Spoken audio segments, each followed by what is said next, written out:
muito bom dia, a paz do Senhor. Pode tomar o seu assento, por favor? Queridos, em continuidade à série de estudos expositivos nos livros dos profetas menores, hoje nós vamos nos concentrar no capítulo de número 2 de Jonas, sob o tema A Oração de Jonas. Abra sua Bíblia, por favor. Jonas, capítulo de número 2, vamos analisar esses 10 versos.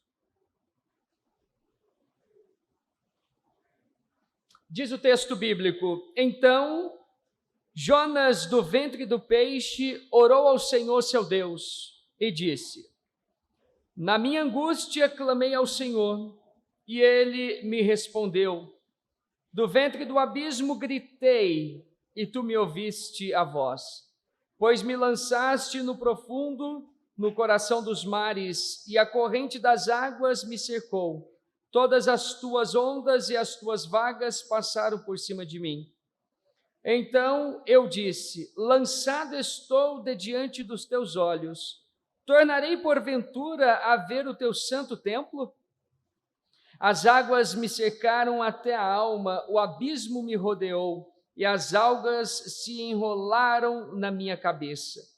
Desci até aos fundamentos dos montes, desci até a terra, cujos ferrolhos se correram sobre mim. Para sempre, contudo, fizeste subir da sepultura a minha vida. Ó Senhor, meu Deus!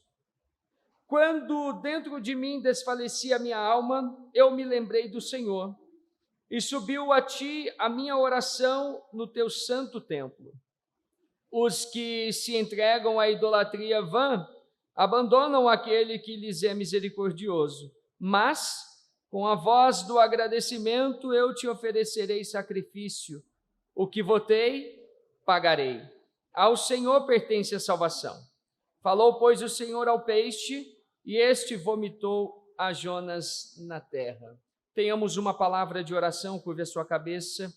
Senhor, mais uma vez queremos expressar a Ti a nossa gratidão.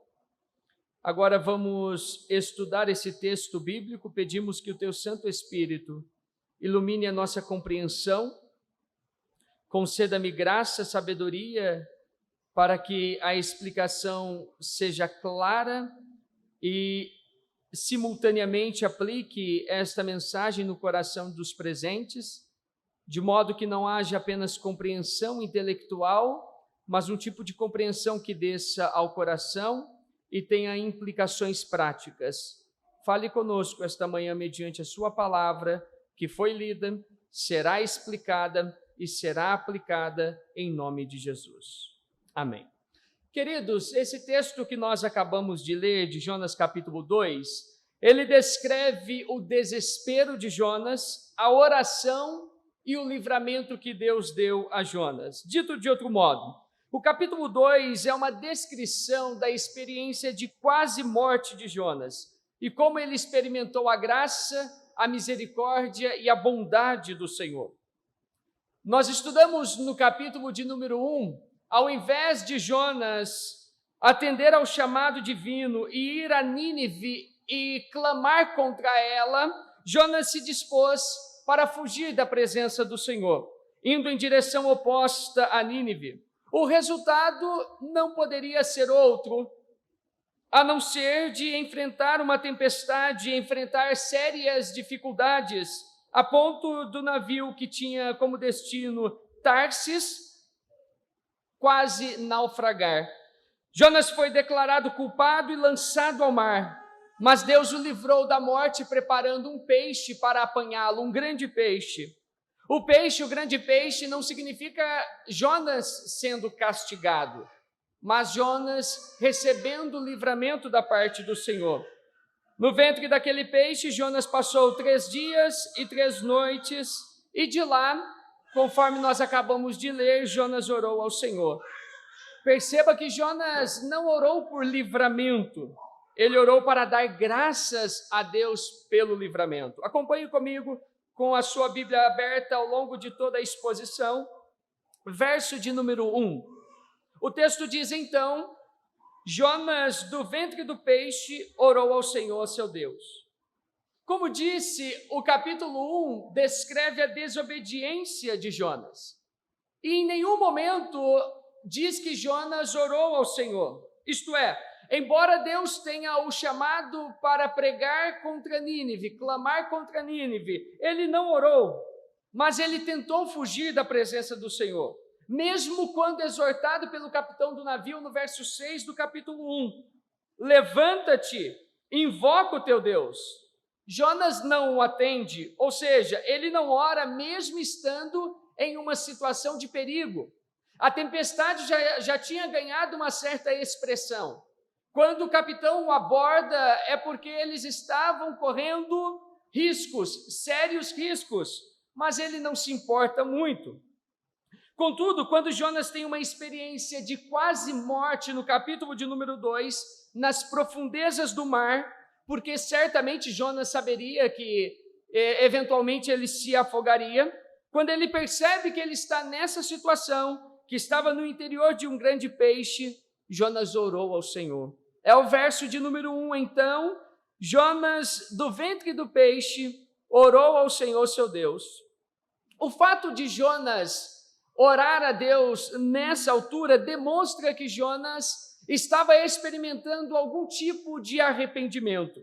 Ele sentiu a necessidade de Deus, mesmo querendo se distanciar de Deus, mesmo tentando fugir da presença do Senhor, conforme descrito no capítulo de número 1, ele sente a necessidade de Deus. Jonas percebeu que nas profundezas do mar, ele necessitava do Criador do mar, o Senhor Deus, por isso ele orou. Analisemos a oração de Jonas.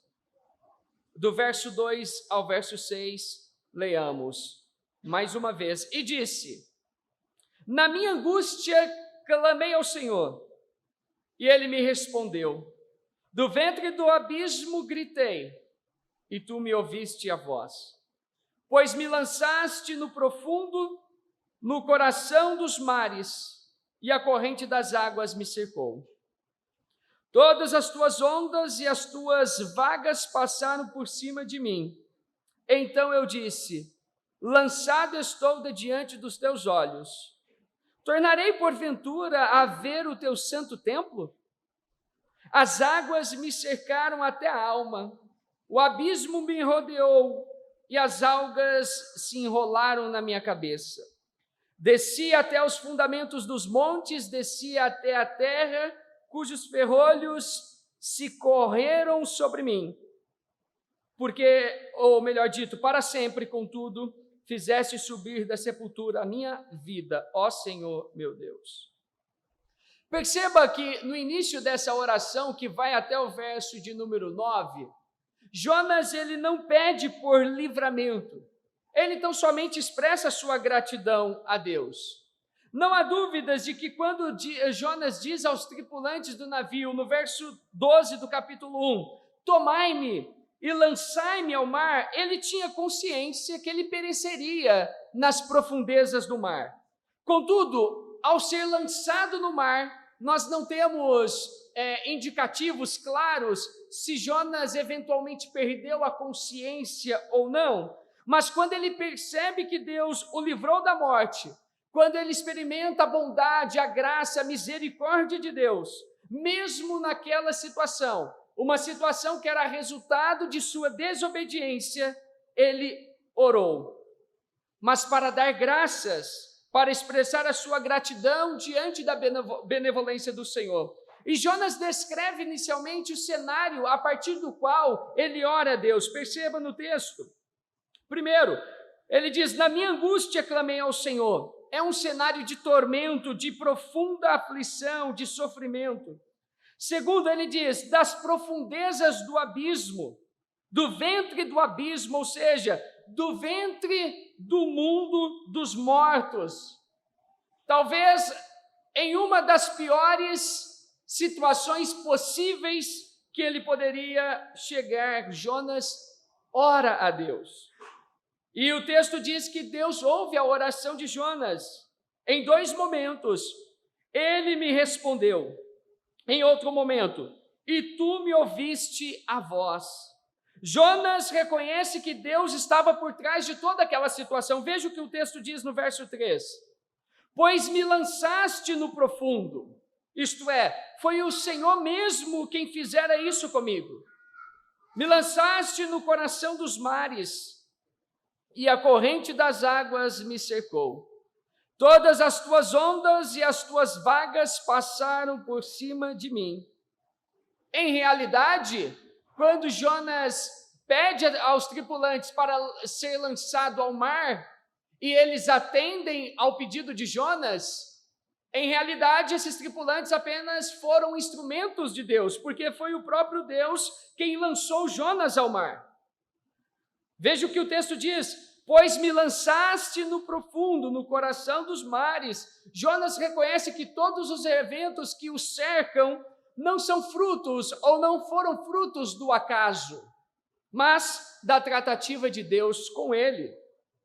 É por isso que ele diz no verso de número 4, então eu disse, lançado estou de diante dos teus olhos, tornarei porventura a ver o teu santo templo?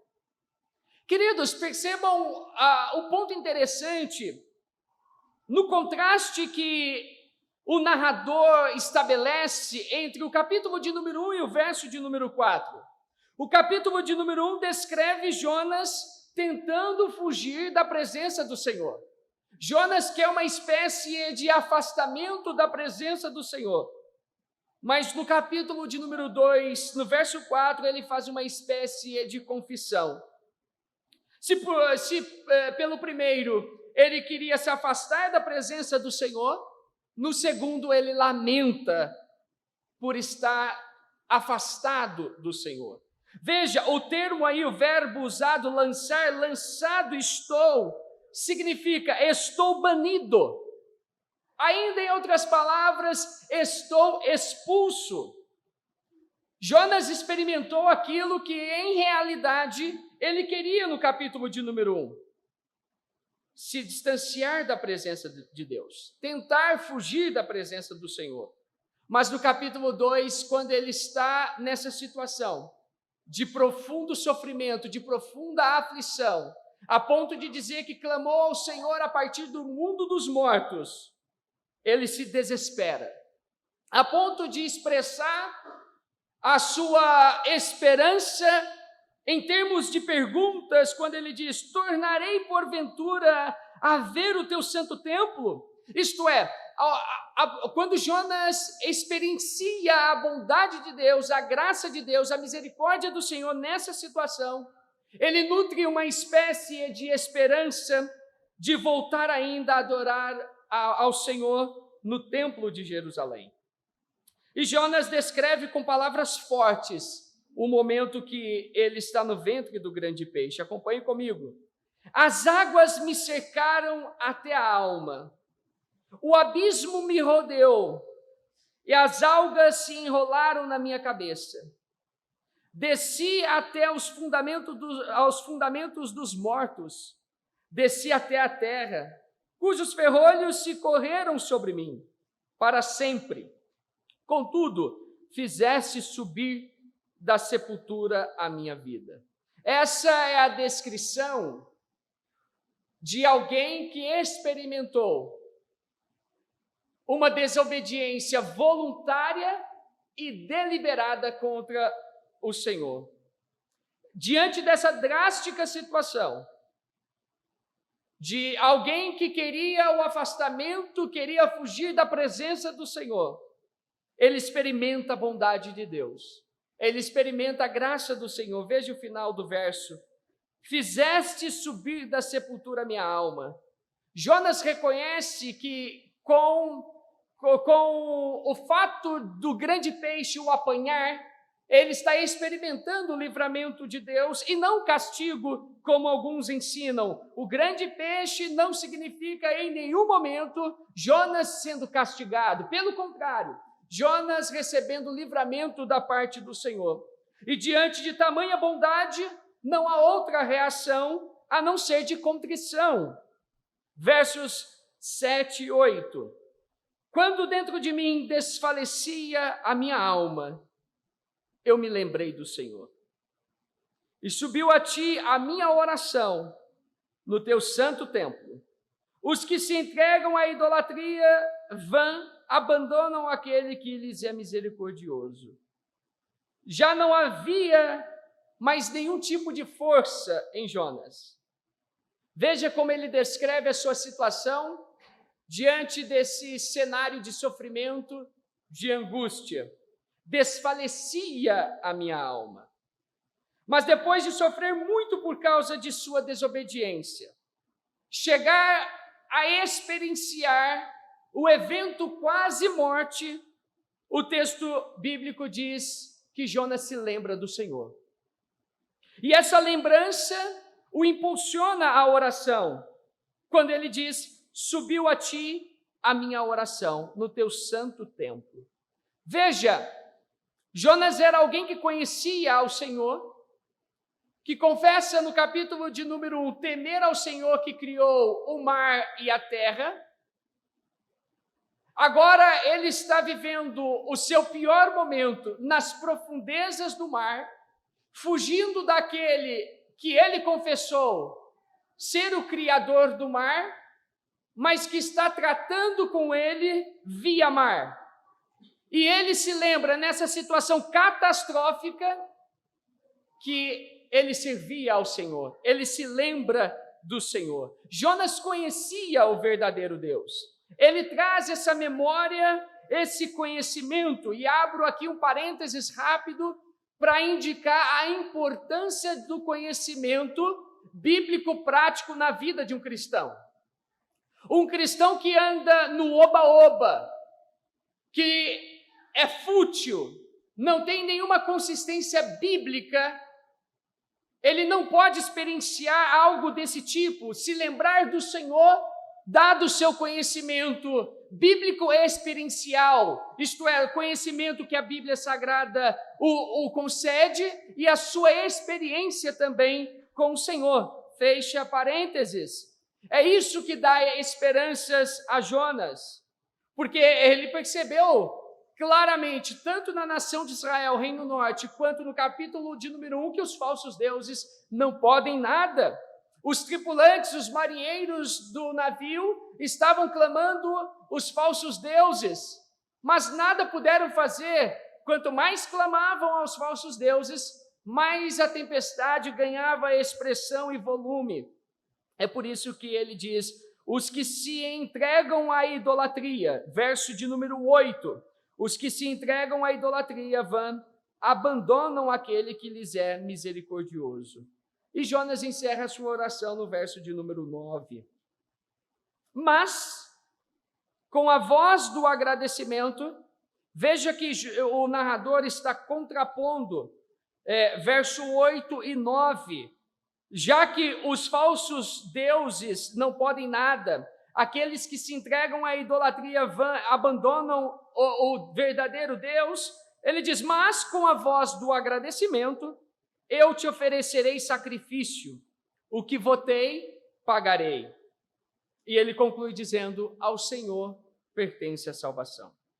Jonas encerra a sua oração descrevendo a sua volta a Deus, ou seja, de um estado de deliberada desobediência, de alguém que almejava, queria, de modo intencional e voluntário, o afastamento da presença do Senhor, que mesmo conhecendo o Deus onipresente, ele desce a Jope, ele toma o navio para Tarsis, direção oposta a Nínive.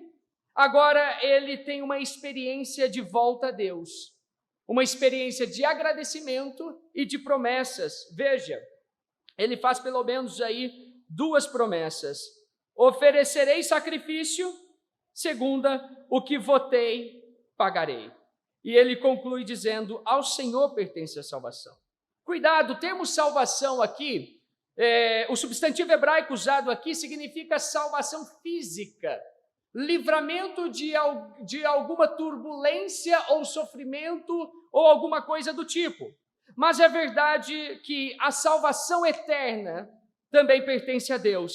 E o livro de Jonas, como as Sagradas Escrituras em sua totalidade, mostram isso também.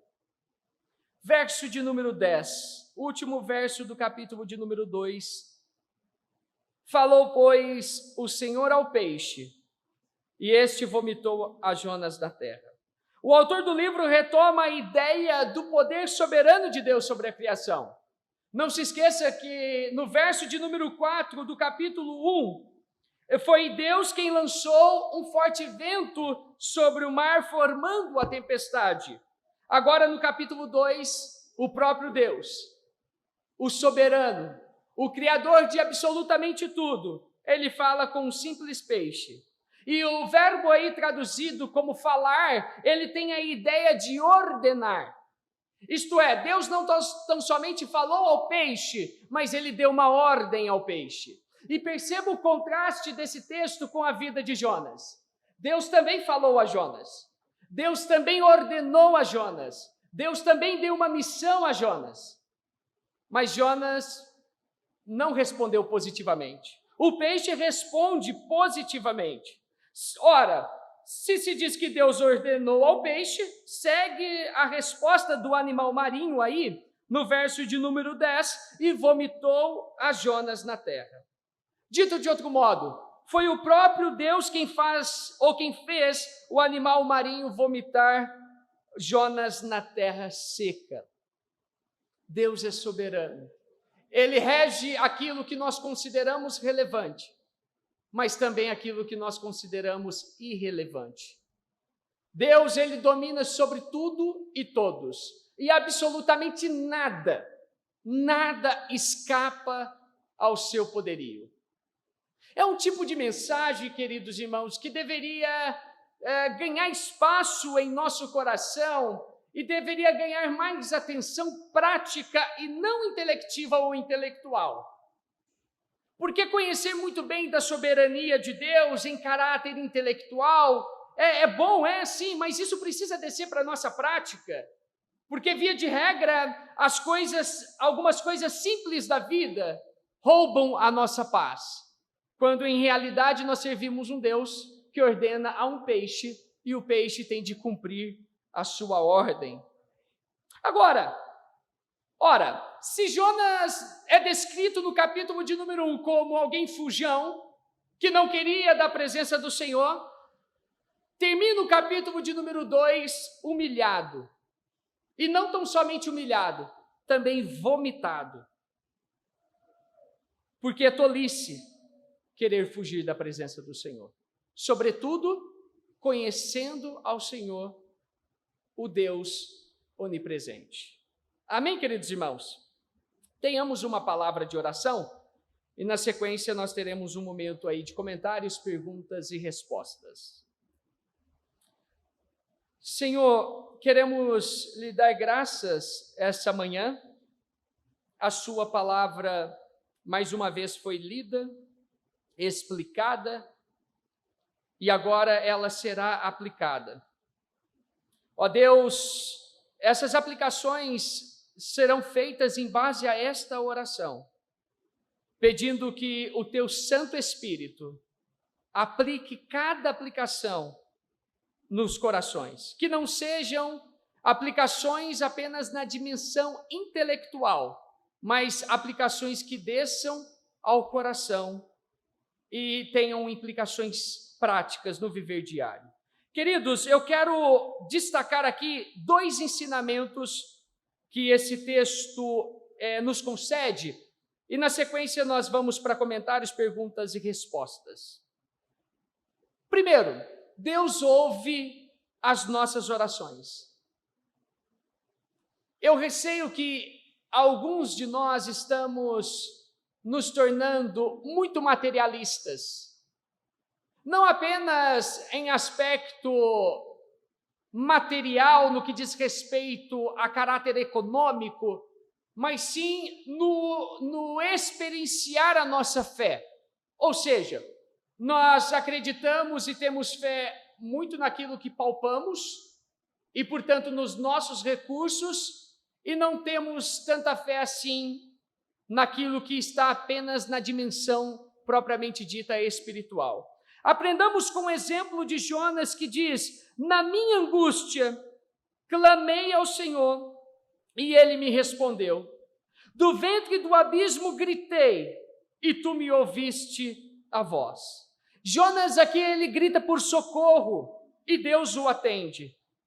Portanto, a despeito de nossa situação, seja ela aparentemente impossível ou não, tenham os nossos recursos esgotados ou não, nós precisamos recorrer àquele que está sentado no trono. Talvez você esteja angustiado, talvez você esteja em aflição, ou passando por algum momento ruim em sua vida. Talvez, em uma linguagem figurada, você esteja no ventre de um animal marinho, de um grande peixe. Siga o exemplo de Jonas, clame ao Senhor, porque quando nós sofremos a tentação de, quando a situação se parece impossível ou muito difícil à luz da ótica humana, à luz da nossa capacidade de compreensão, de lógica, nós facilmente nos desfalecemos. Nós precisamos exercitar a nossa fé. Se lance aos pés daquele que tem todo o poder e autoridade nos céus e na terra. Assim como Deus ouviu a Jonas e o salvou, Ele pode ouvi-lo. Portanto, clame ao Senhor. Nós precisamos valorizar um pouco mais a prática da oração. Talvez o que vou dizer agora tenha um caráter óbvio, mas não me parece tão óbvio para alguns cristãos. A vida está absolutamente marcada por correria. O que mais ouvimos é: eu não tenho tempo. Essa sentença, essa proposição, eu não tenho tempo, tem duas explicações. Ou a pessoa é totalmente desorganizada, ela não tem capacidade de gestão de tempo, e portanto o que aparece no dia ela faz, ela não sabe dizer não, aí alguém liga, atende, e quando vê, acabou o dia, não fez absolutamente nada. Muitos sofrem disso, a falta de habilidade com o tempo, não são pessoas disciplinadas.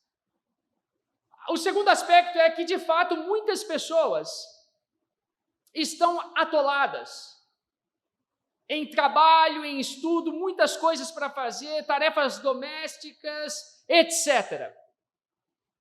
Mas, feito essas duas considerações, eu lhe faço uma pergunta simples: qual é a sua prioridade nessa dimensão existencial da realidade?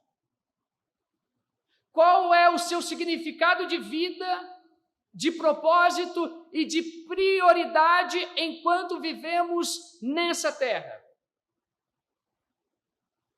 Porque todo mundo, absolutamente todo mundo, todas as pessoas têm 24 horas por dia. E a maneira que você usa esse tempo está conectado às suas prioridades. Como está a sua vida de oração? Perceba, eu não estou perguntando como está a sua frequência aos cultos, como está a sua atividade religiosa em termos de atividades. Eu estou perguntando aquilo que precede tudo isso, o seu relacionamento com Deus. Alguns de nós, permita-me gastar um pouco mais de tempo nessa primeira aplicação, porque penso eu aprendemos isso com Jonas. A nossa capacidade ou tentativa de viver distante de Deus durante a semana é muito grande. Alguns de nós temos a coragem de iniciar o nosso dia sem oração. Por quê? Ou porque não dá valor nisso, ou porque acordou atrasado. Alguns momentos isso pode acontecer, mas outros é por preguiça mesmo. Não coloca o despertador mais cedo, ou dorme mais tarde, ou hora do almoço, ou caminhando para o trabalho, porque alguns pensam que oração é só dobrar o joelho, né? Ou você pode orar indo para o trabalho, mas seria bom reservar um tempo ao Senhor ao iniciar o dia. Como está a sua vida de oração? E quando eu falo vida de oração, é estilo de vida diário, eu não estou falando coisa pontual. Ore ao Senhor. Não corra a tentação da capacidade humana de resolver os problemas à luz da lógica ou da sua capacidade.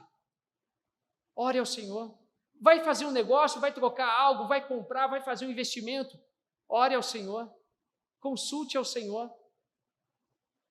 Eu receio que boa parte dos problemas que eu e você temos, nós somos os culpados, porque queremos fazer de acordo com a nossa vontade. Quando você deveria falar, Senhor, a minha vontade ao estabelecer esse negócio é que isso aconteça, mas eu desconfio da minha vontade e, portanto, prefiro me agarrar na sua vontade, que ela é boa, perfeita e agradável. Priscila e eu vivenciamos isso um mês atrás, queríamos muito algo, estava a ponto de acontecer, e eu virei para ela, amor, eu desconfio da minha vontade. Então vamos mais uma vez orar ao Senhor, para que fiquemos com a vontade do Senhor, mesmo que a vontade do Senhor seja negativa. Eu prefiro não receber isso, não ter isso, a receber à luz da minha vontade, porque eu sei que isso vai ser problema, porque quando eu sigo a minha vontade, eu tenho problemas. E não aconteceu. Louvado seja o Senhor, porque não aconteceu. Mesmo que a nossa vontade era que acontecesse. Isso é só para ilustrar, irmãos, para que fiquemos com a vontade do Senhor, porque em alguns lugares dizem, não, ore ao Senhor, Deus vai realizar o desejo do seu coração. Não fala isso, eu não quero. Porque boa parte dos desejos do meu coração não são boas, ou não são coisas boas, mesmo que aparentemente o sejam. Veja, parece contraditório, mas não é, porque aquilo pode significar problema, a minha visão é limitada, a visão humana é limitada. Então, portanto, prefiramos a vontade do Senhor, que é boa, agradável e perfeita. Ore ao Senhor. Segundo o ensinamento que esse capítulo nos proporciona, veja que Jonas queria fugir da presença do Senhor. Mas quando ele experimentou esse afastamento da presença de Deus, ele ficou desesperado. Ele lamentou profundamente, veja o verso de número 4, lançado estou de diante dos teus olhos, tornarei porventura a ver o teu santo templo? Ele percebeu que aquilo que ele queria, que o seu coração queria, fugir da presença do Senhor, não era uma boa coisa. Mas ele descobriu isso por sua experiência, vivendo essa situação. E talvez você esteja experimentando esse tipo de distanciamento de Deus. Mas assim como Deus voltou, ou melhor dito, desculpe, assim como Jonas voltou para Deus, volte para Ele também. Se lance aos pés do crucificado. Talvez você frequenta a igreja, é alguém religioso, você está distante de Deus. Talvez você participa das atividades culticas e comunitárias, mas ainda você está distante de Deus. Peça perdão. Os seus pecados marcam essa ruptura, esse distanciamento entre você e Deus. Tem pessoas achando que a vida cristã é isso aí, vamos à igreja, levantemos as nossas mãos, cantemos, recebamos a palavra, mas eu recebo se eu gostar ou não, e vamos que vamos. Mas está em pecado, está em adultério, consome pornografia desenfreadamente, vive uma vida distante de Deus, é mentiroso, é mentirosa. A língua coça para falar de pecados que irmãos nossos cometeram lá no passado, sabe? Irmãos nossos erram no passado e aí nós levantamos essas questões assim, de um modo tão natural. A língua é grande, é mentiroso, é mentirosa. Falta com a verdade com fornecedores. No trabalho falta com a verdade. E aí pensa que está tudo bem, mas está distante de Deus.